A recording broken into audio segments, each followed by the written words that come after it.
Hello class, today we are going to learn about American Indian oral traditions, specifically storytelling and direct communication.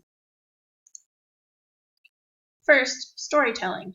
Why is it important in Native American culture?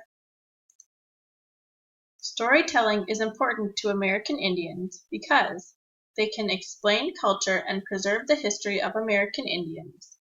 Oral traditions such as storytelling, teaching, family, and tribal history are the foundations of tribal culture. They tell how the earth was created. To explain that people all have a responsibility to do their part to all living things on the earth.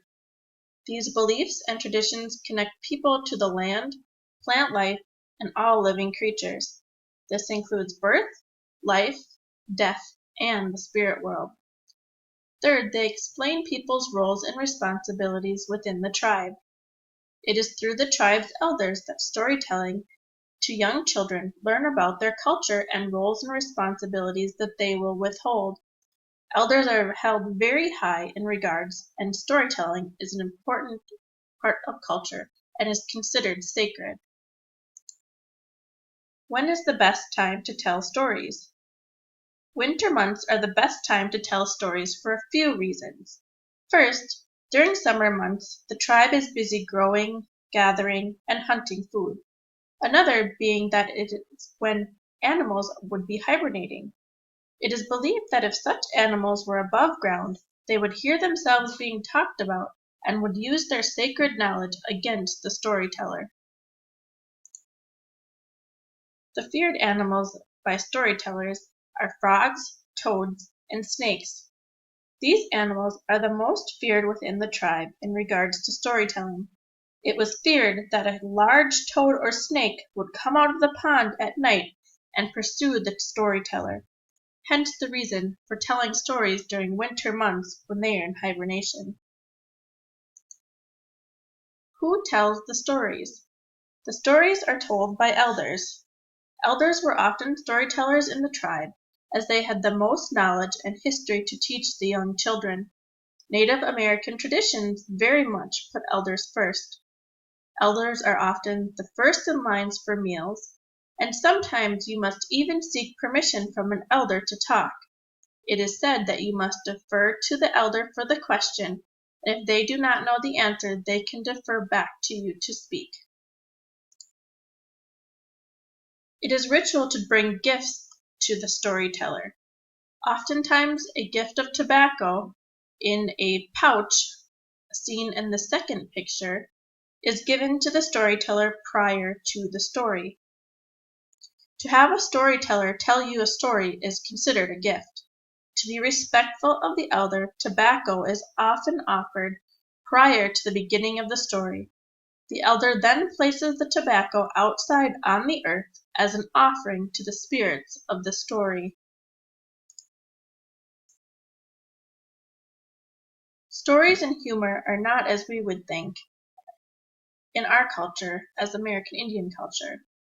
It's often used to project painful or difficult messages or to cover up something that happened that would be very painful to talk about. It is not uncommon to cover great pain or sadness with smiles, jokes, or laughter.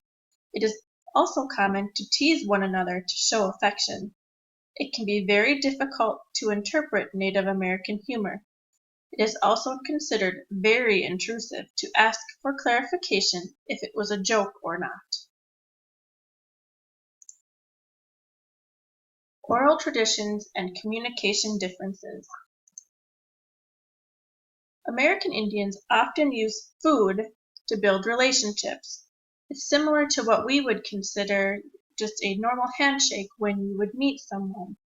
Sharing food is known as a way of welcoming visitors. Food is offered as a means of building relationships and should never be refused.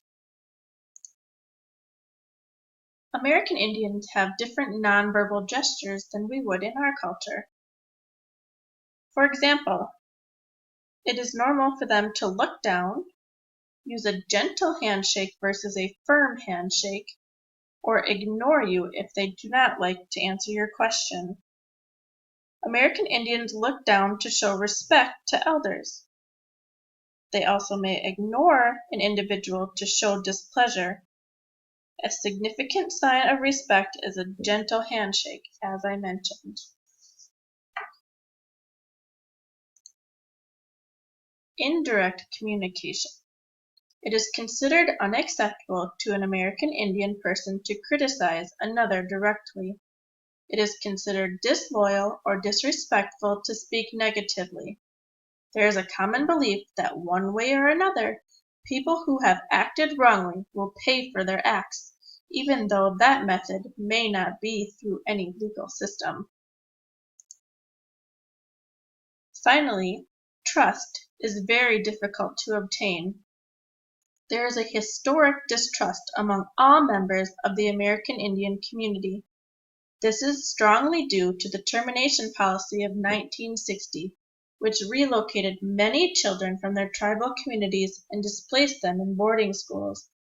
Many treaties with tribal nations were broken at this time, and since broken many lines of trust with the tribal community, which still exist today. It is important to understand that each person has experienced his or her cultural connection in a very unique way. This ends today's lesson.